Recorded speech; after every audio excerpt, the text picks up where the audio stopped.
आप पटना से हैं ना? हाँ। हमें भी पटना पसंद है। अगले हफ्ते द कपिल शर्मा शो पे आ रहे हैं मोटिवेशनल स्पीकर्स और 90s के दशक के रेट्रो सिंगर्स। इनके साथ होगी ढेर सारी मस्ती और धमाल। आपके फॉलोअर्स में रवीना टंडन भी है एक। तो जब आप आए कितनी मुस्कुराहट आई खान साहब आपके। आप पटना से हैं ना? हाँ। हमें भी पटना पसंद है।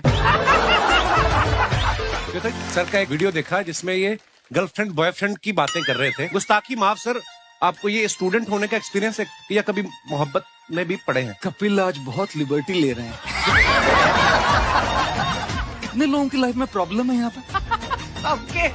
जो लोग हाथ नहीं उठा रहे अपेक्षा करें कि मैं उनमें विश्वास करूंगा। तो हम लोग हैं अभी कपिल शर्मा जी के सेट में और साथ में हमारे हिट रेस गौर गोपाल प्रभु और द फेमस पटना के खान सर। कैसा एक्सपीरियंस रहा इस वीडियो को लेकर? सर बहुत बहुत मजा आया और ये हमारा सौभाग्य आज डॉक्टर साहब और गुरुजी और खान साहब, आज ये अलग तरीके का एपिसोड है और आई एम श्योर को बहुत मजा आएगा देख के। बड़ी अच्छी और ज्ञानवर्धक बातें हुई है और जरूर देखिएगा। 7 जनवरी को शायद ये आएगा एपिसोड। शुक्रिया। नए साल की शुरुआत नई मोटिवेशन के साथ गौर गोपाल प्रभु, वन लाइन फ्रॉम यू। आज जो हमने यहाँ पर आए, हम सब एक साथ आए कपिल जी के शो में, बिंद्रा जी, खान जी और इनकी सारी थॉट्स को सुना हमने भी।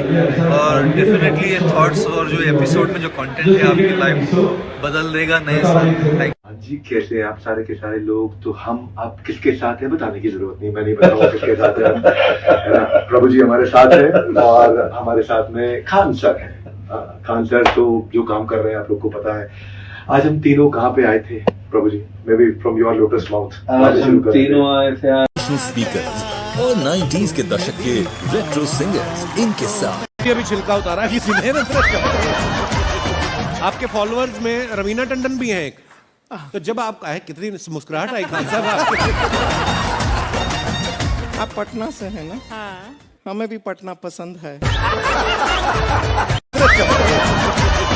आपके फॉलोअर्स में रवीना टंडन भी है एक। तो जब आप आए कितनी मुस्कुराहट आई खान साहब आपके। आप पटना से हैं ना? हाँ। हमें भी पटना पसंद है। बताइए आपके पीछे पड़ा कोई क्रेजी फैन ऐसा? आजकल के फैंस जैसे।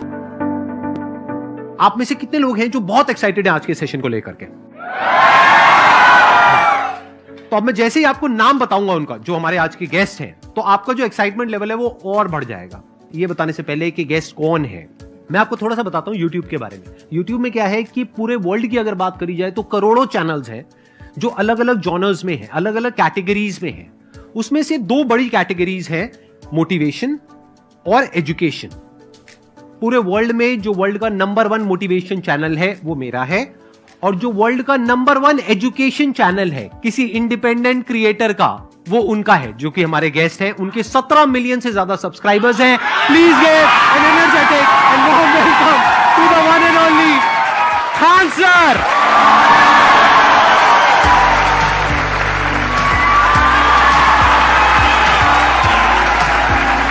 क्या हाल चाल जी, कैसे हैं आप?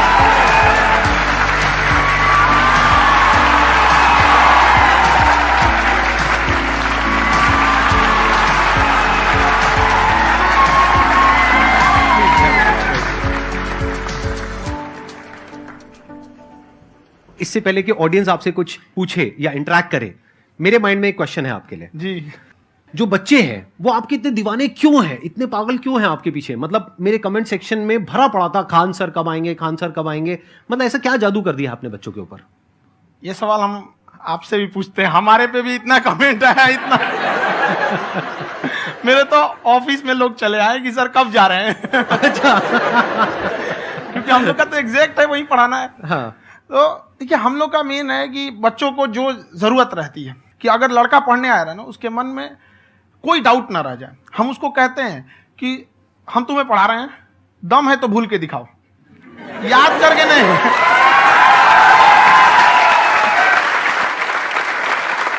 प्लस आप जिस प्राइस पॉइंट पे पढ़ा रहे हैं, आई थिंक वो सबसे कम है, वो बहुत ही कम है। सर, ये जो फीस का कल्चर है, ये हमारा इंडियन कल्चर नहीं है।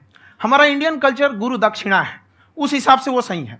ऑक्सीजन जैसे जिंदगी के लिए जरूरी है, वैसे एजुकेशन जरूरी है। कोई ये नहीं कह सकता है कि पैसे की वजह से वो खान सर के यहां से लौट गया। क्या बात है। मैंने देखा कि आपका ये जो चैनल है कि ये पिछले 3 साल के अंदर अंदर ही ग्रो किया है। हमको जब चैनल शुरू हुआ तो ये एक दिन में हम 4-5 वीडियो बनाए। एक हमको कुछ आता, आज भी नहीं आता इतना, तो हम देख के कैमरा उमरा तो हम कंफ्यूज हो गए, बाप रे। तो हम एक ही दिन में वीडियो शूट किया, पढ़ाने वाला टॉपिक था हमको। उसके बाद कभी वीडियो ही नहीं, 6-7 वीडियो एक ही बार शूट कर लिए। और एक जो थे जिनका कैमरा वगैरह था, मेरे पास कैमरे भी नहीं थे उस टाइम, और कैमरा 35,000 का था, तो 6 महीना इसी में लग गया, जो 35,000 इसी में फंस जाएगा। तो उनके कैमरे से शूट किए, उन्होंने कोई चार्ज लिया, उसके बाद हम छोड़ ही दिए। लॉकडाउन लगा, तब हम कहें आप कैसे पढ़ाएंगे, वो तो 1 दिन 2 दिन करते करते अचानक लंबा हो गया। तब हमको याद आया कि ओहो मेरा एक चैनल भी है वहाँ पे। तो उस समय उस पर लगभग 30,000 सब्सक्राइबर हो चुके थे। तो जैसे लॉकडाउन लगा तो उस पर पढ़ाना चालू किया, और पता नहीं क्या लोगों को पढ़ाई में इतना इंटरेस्ट आ गया कि आपका स्टाइल ऐसा है थोड़ा सा, आप आई थिंक पढ़ाई के साथ साथ में जो बीच बीच में आप थोड़ा बहुत छोड़ते रहते हैं ना, मतलब जो एंटरटेनमेंट चलता रहता है। ये बात हम देखिए, जब हम गुलाम थे ना, तो अंग्रेजों ने एक चाल चला था कि भारत को हम फिजिकली गुलाम रखेंगे 100-200 साल, मेंटली 1000 साल कर देंगे। उन्होंने पढ़ाई का मॉडल चेंज कर दिया। उन्होंने ऐसा डिजाइन किया कि टीचर की रिस्पॉन्सिबिलिटी है वो पढ़ा के चला जाए। टीचर की रिस्पॉन्सिबिलिटी यहां खत्म नहीं हो जाती। पढ़ाना तो कोई भी पढ़ा सकता है, टीचर की इससे बड़ी रिस्पॉन्सिबिलिटी होती है उसे समझाना। वो समझा कि नहीं समझा। अगर लड़का आपके समझाने के बाद डाउट रह गया तो ये आपकी गलती है। लड़का हमसे पूछता है सर इतनी भीड़ है आपके पास, तो कहते सर डाउट कैसे पूछेंगे। हम कह रहे यार तुम्हारा डाउट बचेगा तब ना पूछेगा तुम डाउट यहाँ पर।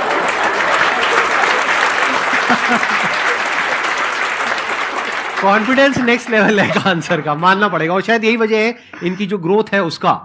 किसी ने शायद सपने में भी नहीं सोचा होगा कि पिछले 2 साल के अंदर अंदर जो आपके चैनल की ग्रोथ हुई है, जैसे आप खुद ही बता रहे हैं कि लॉकडाउन के टाइम पे आपके 30,000 के करीब सब्सक्राइबर्स थे, आज की डेट में 17 मिलियन है। और मेरा एक क्वेश्चन और है, इससे पहले कि ऑडियंस में से आपसे कोई क्वेश्चन पूछे, कि कई बार आप ऐसे भी टॉपिक्स टच करते हैं जो थोड़े से कंट्रोवर्शियल हैं या थोड़े से सेंसिटिव हैं, जिसके ऊपर बात करने की हिम्मत आई थिंक बहुत ही कम लोगों में है। तो आपको कभी ये नहीं लगता है कि कहीं ज्यादा तो नहीं हो रहा है, इसको थोड़ा रोक देते हैं, थोड़ा कम कर देते हैं, क्योंकि कोई लाइन ही नहीं है वैसे तो बोलने को, तो आप कुछ भी बोल दो, कितना भी बोल दो। हुई है कंट्रोवर्सी बहुत बार। एक्चुअली बचपन से हमको फौज में जाना था, और फौज वालों के लिए ये सब मायने नहीं रखता। उसको करना है मतलब करना है, तुम सामने कुछ भी रहो, डजंट मैटर।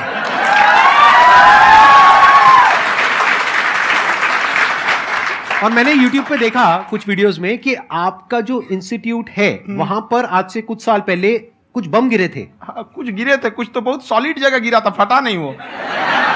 मतलब आपके आसपास? हाँ, बम को भी पता है कि टीचर की इज्जत किया जाता है। क्या बात है, क्या बात है। मैं समझ पा रहा हूं कि ये आपके अंदर जो एटीट्यूड है ये कहां से आ रहा है, क्योंकि आप बचपन से ही फौज में जाना चाहते थे, तो आप जंग के मैदान में ही खड़े हैं एक तरीके से। बस फर्क ये है कि आपके हाथ में कलम है, हथियार ना होकर के। हथियार से एक आदमी की जान जा सकती है, हाँ। कलम से बहुत ताकत होता है। शिक्षा एक ऐसा हथियार है ना, हर कुरीतियों से लड़ सकता है, हर तरह की समस्याओं से। और ये एक ऐसा हथियार है, मेटल डिटेक्टर में भी नहीं पकड़ाता है।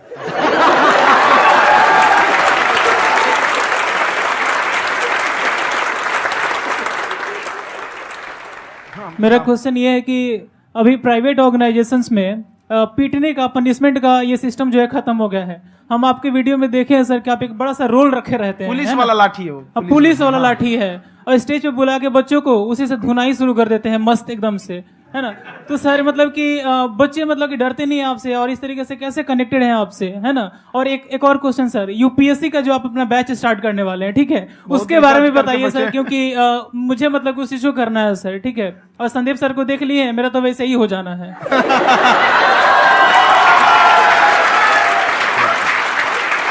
क्या हो जाना है? मेरा पूरा कंप्लीट करो। I'll be an IAS officer next year because I have seen you sir. My day is like complete sir. All the best. Thank you so much sir. Thank you. पूरा बोला करो। Thank you. देखिए, लड़कों को जहां तक पीटने की बात है, जब पढ़ाने की बात आएगी तो उसको हम पूरे बेहतरीन ढंग से पढ़ाएंगे। लेकिन जब सजा देने की बात आएगी ना, तो वो भी बेहतरीन ढंग से होगा। ऐसा थोड़ी होगा कि बस एक ही चीज बेहतरीन ढंग से होगा। और डर का होना बहुत जरूरी है। ये डर भी अपने आप में एक मोटिवेशन है, क्योंकि जब आपके अंदर एक थोड़ा सा डर रहे ना, तो डर के भागिए मत। एक ऐसा डर जिसको आप लगे कि नहीं नहीं थोड़ा सा और करने की जरूरत है, फिर तो ये हम इसको क्रॉस कर जाएंगे यहाँ पर। तो लड़कों के अंदर ये डर बनाना भी जरूरी रहता है। और रही बात यूपीएससी वाले की, जो आपने बोला, बहुत सारे लड़के वेट कर रहे हैं यूपीएससी की, क्योंकि 2-2.5 लाख फीस सारे लोग एफोर्ड नहीं कर सकते। और हमारा वही रहता है, हम तो ज्यादातर हमारे स्टूडेंट देखेंगे तो किसी के रिक्शा वाला, सब्जी वाला, यही लोग, इनको तो 2.5 लाख रुपया, इनके पास पूरी संपत्ति नहीं होती है, फीस कहाँ से भरेंगे वहां पे, उसके बाद रहेंगे कहाँ से। तो ऑल ओवर इंडिया से, कश्मीर से कन्याकुमारी तक, गरीब से गरीब भी लड़का उसको पढ़ सकता है। यही कुछ 1000 रुपये मंथली, 12-14 हजार साल का पड़ेगा, खत्म हो जाएगा इतना में।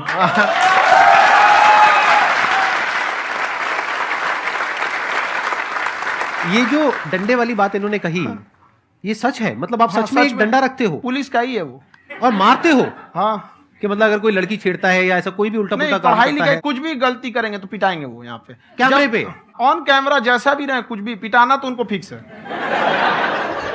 एक तो कोई मतलब विधायक जी थे, उनके लड़का को पीट दिए, तो चला दल बल लेके अपना वहां पे। उसने घर पे नहीं बताया था कि सर ने पीटा है, बस बोल दिया कोचिंग में पीटा है। बाद में पता चला हम पीटे हैं, तो उसके पिताजी मेरे सामने और पीटे।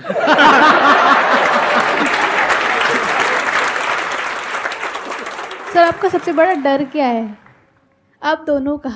फौजी को डरे नहीं लगता है, बाकी अफसर से पूछिए। आज के सेशन से पहले कोई डर नहीं था, लेकिन अब मुझे इनकी डंडे वाली कहानियां सुन करके डर लग रहा है कि कहीं मैंने गलती से कुछ बोल दिया और इन्होंने कहीं पीछे कुछ रखा हुआ है और यही आ करके अगर इन्होंने मेरी पिटाई कर दी तो बहुत बुरा हो जाएगा। तो इसलिए हमको थोड़ा डर लग रहा है।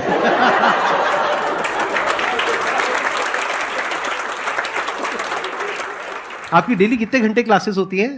6-7 घंटे। अभी भी खुद ही करते हो आप? हाँ, हमारे स्टाफ परेशान रहते हैं। हम 1:30-2 बजे सोते हैं, सुबह 6 बजे उठ जाते हैं, परेशान रहते हैं। यार इतना क्यों करते हो, है ना? कभी तो उनको भी साथ साथ लगना पड़ता है, उनको साथ साथ लगना पड़ता है। हम जग गए तो कोई सोया थोड़ी रहेगा, परेशान रहते, दिन में सोते ही नहीं है बेचारा, कहीं कहीं जाके सोते रहता है। तो हम सीट बांध दिए कि भाई तुम इस समय सो जाना, तुम इधर सो जाना। आपकी शादी हो गई या नहीं हुई अभी? मेरी खुशहाली देख के आप आइडिया लगा सकते हैं।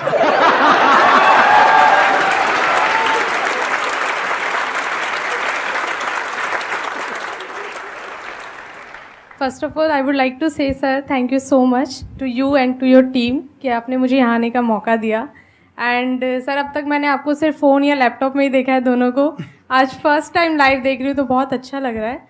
तो मेरा क्वेश्चन ये है सर आपसे, जब हम लाइफ में कोई डिसीज़न लेते हैं कि हमें ये पर्टिकुलर चीज़ करनी है, और क्योंकि हम डिसीज़न लेते हैं तो हमारी आदत है कि पहले हम 4 लोगों से पूछते हैं कि तू बता तेरी क्या राय है, तू बता तेरी क्या राय है। तो उनमें से अगर कोई हमें कह देता है कि ये बेकार डिसीजन है मत कर, तो हमारा माइंड कहीं ना कहीं डाइवर्ट होने लगता है और उसकी वजह से हम अपना डिसीजन चेंज कर देते हैं। तो मेरा क्वेश्चन ये है कि कैसे हम अपने डिसीजन पे स्टिक रहे, कैसे हम जो दूसरे के ओपिनियन है उनको अफेक्ट ना होने दें अपने ऊपर। दूसरे से सलाह लेने से पहले एक बार खुद उस पर रिसर्च कर लेना चाहिए, ताकि आप सामने वाला क्या सलाह दे रहा है आपको समझ में आना चाहिए। यहाँ पर ऐसा नहीं है कि कई बार ऐसे होते हैं कि दूसरे वाले को एक्सपीरियंस होता है, तो अगर आपको पहले से आइडिया है, उसके बारे में आप बेहतरीन ढंग से रिसर्च किए हैं कि क्या इसमें प्लस पॉइंट है, क्या निगेटिव है, उसके बाद आप किसी से सलाह लेने जाइए। ये नहीं कि मन में आया सीधा बता गड़बड़ा जाएगा। तो वहाँ पे पहले आपको R&D करना पड़ता है, समझ में आया कि नहीं? और जिंदगी हो या गाड़ी, जीतेगा वही जो टाइम पे गियर चेंज कर रहा है। तो डिसीजन चेंज करना बहुत ज्यादा गलत नहीं है।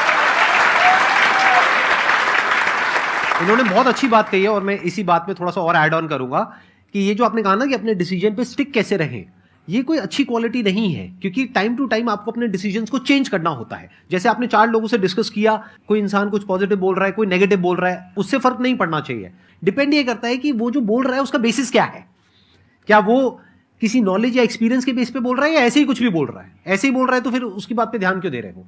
अगर किसी नॉलेज या एक्सपीरियंस के बेस पे बोल रहा है, फिर चाहे वो पॉजिटिव बोल रहा है चाहे नेगेटिव बोल रहा है, दोनों ही मायने रखता है। उसके बाद में रिसर्च करनी है और फिर रिसर्च करने के बाद में फाइनल डिसीजन अपना खुद का होना चाहिए। अब वो डिसीजन उससे अलग भी हो सकता है जो आपने पहले लिया था, और वो सेम भी हो सकता है। सर मेरा क्वेश्चन दोनों से है आपसे, how to deal procrastination and laziness. हमारा ब्रेन है ना, ये बहुत आलसी टाइप का, इसको आराम खोजना पसंद है। अब थोड़ा सा भी अब इसको आराम की ओर लेके चले गए ना तो फिर उधर ही रहेगा। आप सोचेंगे 10 मिनट आराम कर लेते हैं ना, तो 10 मिनट 2 घंटा बना देगा। उसको टॉर्चर कीजिए, चल 10 मिनट बाद में, उसको आप उस पर हावी मत, वो कह रहा है कि हमको आराम चाहिए, आपको हाँ आराम मिलेगा, पहले काम फिर मिलेगा आराम। तो आप उसके हिसाब से मत चल। आपका मन कर रहा है थोड़ा सा देख लेते हैं, कोई नोटिफिकेशन आया, आप कोई काम कर रहे हैं, क्यों पहले काम कर लीजिए, बाद में देखिएगा ना नोटिफिकेशन। आप हावी मत होने दीजिए यहाँ पे। अगर आप 5 मिनट भी थोड़ा सा लूज पड़े ना, थोड़ा सा कमर सीधा कर लेते हैं, 2 घंटा बर्बाद कर दिया आपको। हावी मत होने दीजिएगा उसको अपने ऊपर। प्रोक्रेस्टिनेशन को तोड़ने का एक ही तरीका है, सबसे छोटे लेवल पे ले जा करके उस गोल को तोड़ दो। यानी वो गोल बहुत बड़ा है, उसको ब्रेक डाउन करो, उसके सबसे पहले स्टेप पे आ जाओ कि उसको अचीव करने का सबसे पहला स्टेप क्या है। जैसे गाड़ी चलाना सीखना है, उसको सबसे पहला स्टेप क्या है। अगर घर में कोई नहीं है सिखाने वाला या सिखाने वाली, तो बाहर जा करके जो गाड़ी का ड्राइविंग स्कूल है उधर जा करके पैसे दे दो। अब फंस गए ना, तो फंसा दो अपने आप को। दिमाग ये लगाओ कि अपने आप को कैसे फंसाया जाए। जब हम फंस जाते हैं ना, तो फिर हमको वो काम करना ही पड़ता है।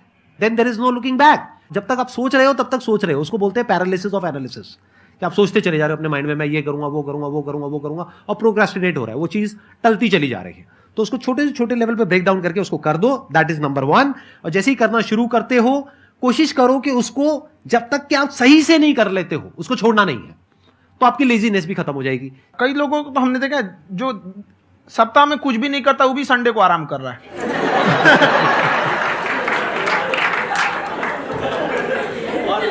वैसे कहा भी जाता है कि अगर कोई काम आपको करवाना है ना, तो ऐसे किसी इंसान को दो जो बिजी है। हाँ। ऐसे आदमी को मत दो जो खाली है। ये परफेक्ट एग्जाम।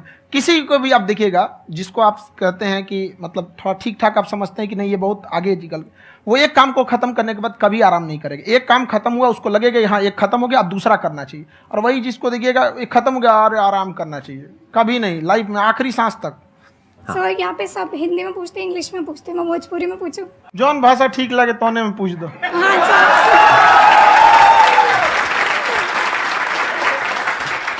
सर ये पूछे के चाहते नहीं कि जैसे हमने के पढ़ाई करे निशान, तो कभी कभी डेली टारगेट्स जो होला वो कंप्लीट ना होला। अगर टारगेट्स कंप्लीट भी होला तो फिर ऐसा इरिटेशन या फिर वो एंजाइटी या फिर कि और करना है या फिर अभी नहीं हुआ, वो चीज हमेशा रहेला, तो वो कम कैसे करल जाए? देखिए टारगेट्स को ना हम लोग को एक अपने हिसाब से पहले फिट करना चाहिए। ऐसा नहीं कि दूसरे किसी इंसान को देख के हम टारगेट फिट कर ले। कोई लड़का 8 घंटा पढ़ रहा है, कोई पहली बार अभी पढ़ना ही चालू किया, उसको देख के 8 घंटा पढ़ेगा तो पढ़ाइए छोड़ देगा। तो आप अपनी क्षमता के हिसाब से देखिए कि आप कितना पढ़ सकते हैं। अगर आपने एक घंटे को बना लिया कि हम 1 घंटा पढ़ सकते हैं, अगले 1 हफ्ते तक उसको सस्टेन रखिए। जिम में कैसे करते हैं लोग, पहले दिन उठा लीजिएगा 1 क्विंटल तो हार्ट अटैक हो जाएगा। तो वो धीरे धीरे टारगेट सेट कीजिए और अपनी क्षमता को भी देखिए। हर इंसान की क्षमता अलग है। कंगारू को देख के हाथी छलांग मारेगा, पैर तोड़ के बैठ जाएगा।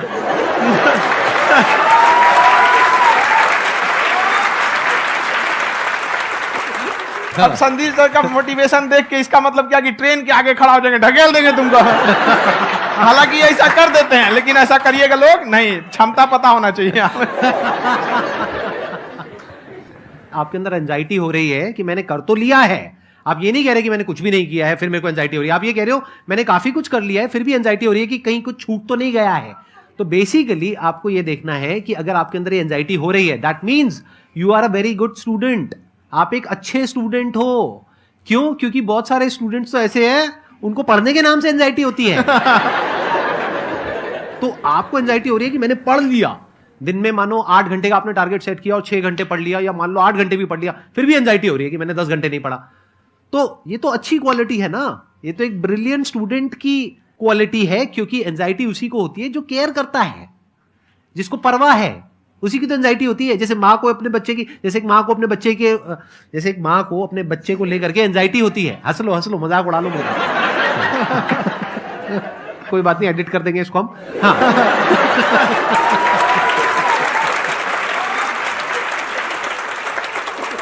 जैसे एक माँ है, उसको अपने बच्चे को लेकर के एंजाइटी होती है, थोड़ी सी भी तबीयत खराब हो जाए उसको एंजाइटी होती है, चाहे बच्चा ठीक भी है, डॉक्टर को नहीं होती है।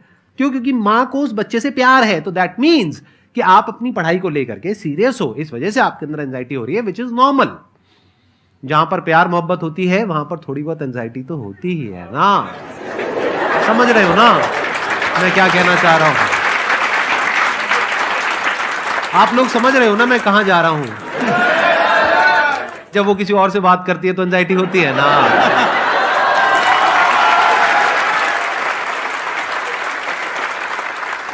सर आपकी स्टोरी हमने सुनी थी, तो एक टाइम आया था जब आप गंगा किनारे जाके बैठ गए थे, उस समय आपको कुछ समझ नहीं आ रहा था, तो उस समय मतलब आपने ये डिसीजन कैसे लिया कि अब आगे नहीं, यहाँ से वापस जाना है?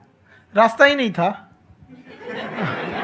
घर जाने के लिए एटलीस्ट 90 रुपए चाहिए थे, जेब में 40 रुपए थे, कैसे घर जाते हैं? और हम गंगा के किनारे चुपचाप बैठे बैठे हम कहें कि अब बहुत टेंशन हो गया, अब घर जाना चाहिए। रूम पे तो किराए के रूम पे ही आदमी सारे लोग रहते, गए वहाँ पे तो रूम लॉक हो गया था। तुम खटखटाए तो ऊपर से गुस्सा से बोले जो ऑनर थे, क्या टाइम हो गया है? तुम कहे 9-10 बज रहा होगा। घड़ी देखिए तो 2 बज रहा था रात का, 2-2:30 बज गया था वहाँ। टेंशन में आप तो होता है, कई बार ऐसा समय आएगा कि लगेगा जैसे अब कुछ नहीं हो सकता है, तो इससे घबराना नहीं है। कभी कभी गुच्छे की आखिरी चाबी भी ताला खोल देती है। जो बातें आपने बताई कि घर में प्रॉब्लम्स ये वो, ये तो बहुत लोगों ने फेस करी वहां पर, आप अकेले नहीं है, बहुत लोगों ने ये प्रॉब्लम्स फेस करी, बहुत तरह की प्रॉब्लम्स देखी, बहुत तरह की स्ट्रगल्स देखी, लेकिन वो सब इतने कामयाब नहीं हो पाए जितने कि आप हुए। तो आपके अंदर ऐसा कुछ ना कुछ है जो औरों के अंदर नहीं है, तो वो मैं जानना चाह रहा हूं कि वो ऐसा क्या था जहां से कि आपका दिमाग यहां तक सोच पा रहा है कि मैं पूरे इंडिया में इतने बड़े लेवल का चेंज लेकर के आ सकता हूं, एजुकेशन फील्ड में रेवोल्यूशन लेकर के आ सकता हूं। ये सोचना ही बहुत लोगों के बस का नहीं है। मेरी एक खुद की थिंकिंग, अगर हमको कोई 100 रुपए किसी काम के लिए दिया, हम सबसे यही कहते हैं, तो हम कोशिश करते हैं उसे 200 का रिटर्न दे। अगर कोई हमसे 200 रुपया फीस दे रहा है, 250 दे रहा है, तो हम उसको ये कोशिश करते हैं कि तुम्हें ऐसा लगे कि नहीं भैया हमने 10-20 हज़ार का पढ़ लिया यहाँ पर। वो ईमानदारी से कभी कमी नहीं। और हमेशा अगर हम प्रॉमिस X का करते हैं तो डिलीवर 4X करना चाहते हैं। ध्यान से सुनना और ध्यान से समझना इस फर्क को, अगर आप समझ पाए तो बहुत आगे जाओगे लाइफ में। एक वो होते हैं जो ये सोचते हैं कि हमें सब कुछ मिल जाए, हमें कुछ भी करना ना पड़े। दूसरी कैटेगरी होती है लोगों की जिनको जितना मिलता है उसमें भी चोरी चकारी करते हैं या कोशिश करते हैं कि उससे कम दे सामने वाले को जितना कि हमें मिल रहा है। तीसरी कैटेगरी होती है लोगों की, जो इनके जैसे लोग होते हैं, वो क्या करते हैं, वो ये सोचते हैं कि अगर मैंने किसी से 1 रुपए भी लिया, देखा जाए तो 200-250 रुपए कुछ भी नहीं होता है, 200-250 रुपए अगर मैंने लिया तो कैसे उसको 400 रुपए की वैल्यू दूं। ये जो थिंकिंग है ना, यही एक फर्क होता है एक ऐसे इंसान में जो बहुत आगे निकल जाता है और उस इंसान में जो मीडियोकर रह जाता है। आप अपने आप को अपने आप के ऊपर समय दीजिए, उसको डेवलप कीजिए। जब आप अपने आप के ऊपर खर्च करते हैं तो आने वाले समय में लोग गूगल पे आपको सर्च करते हैं। क्या बात है सर, ये आपने अभी बनाया है या ये कोई पुराना आपका वो है? बनते रहता है, इसे फ्लो में बन जाता है। आपके अंदर ना सर एक कवि छुपा हुआ है कहीं ना कहीं जो बाहर आना चाहता है। कभी ना कभी आपने सोचा होगा कुछ? हाँ, कभी कभी देखिए, एक चीज है, संगत का बहुत अच्छा असर पड़ता है। ये चीज को हमेशा, संगति का मतलब लोग हल्के में ले लेते हैं। संगति का मतलब होता है संग संग गति। तो अच्छे लोग के साथ रहेंगे तो संग संग अच्छी गति होती जाएगी, खराब में रहेंगे तो ये भी होता है। बट अपने आप को थोड़ा सोचना चाहिए कि हम केवल जी के मर जाएं इसके लिए नहीं आए हैं। लोग कहते हैं कि सर नाम क्यों नहीं बताते अपना। हमारी एक ही सोच है कि जाने के बाद इस दुनिया से हमको मतलब एक चीज देना चाहते हैं स्टूडेंट्स को, कि वो याद करें कि इस पैसे की भाग दौड़ की दुनिया में हर कोई दोनों हाथ से लूटने में लगा है, खाली हाथ जाने के लिए ये सबको लगा है। तो हर कोई को ये सोचना चाहिए कि था कोई इंसान जो इतने कम फीस में इतनी शिक्षा जो महंगी थी, जो कमाने का रास्ता था, उसको भी एकदम कंपटीशन इतना कर दिया कि अब लोगों को अपनी फीस बढ़ाने में डर लगता है कि अरे यार, लड़का कमेंट करता है कि खान सर इतना ले रहे हैं, आप बहुत बड़ा टीचर हो गए।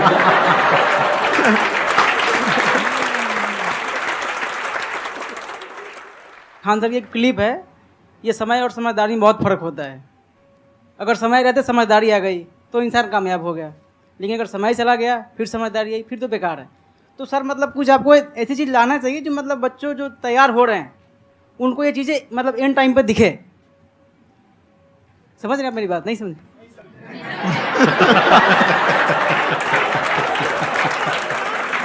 यही होता है सर, सर का मोटिवेशन ज्यादा हो जाता है। जब आप स्ट्रगलिंग फेज में हैं तो कम से कम चीजों को अपने ऊपर खर्च कीजिए, ज्यादा से ज्यादा सीखने में खर्च कीजिए। अगर आपको राजा बनने का शौक है तो गुलाम की तरह मेहनत करना सीखिए, तब राजा बनेंगे।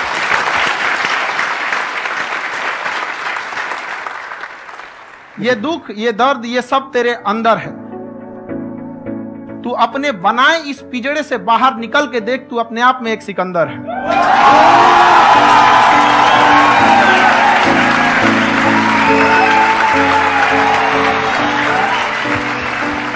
Thank you so much sir for coming. बहुत मजा आया मेरे को आपके साथ में इंटरेक्ट करके। आई एम श्योर आप लोगों को भी बहुत मजा आया होगा।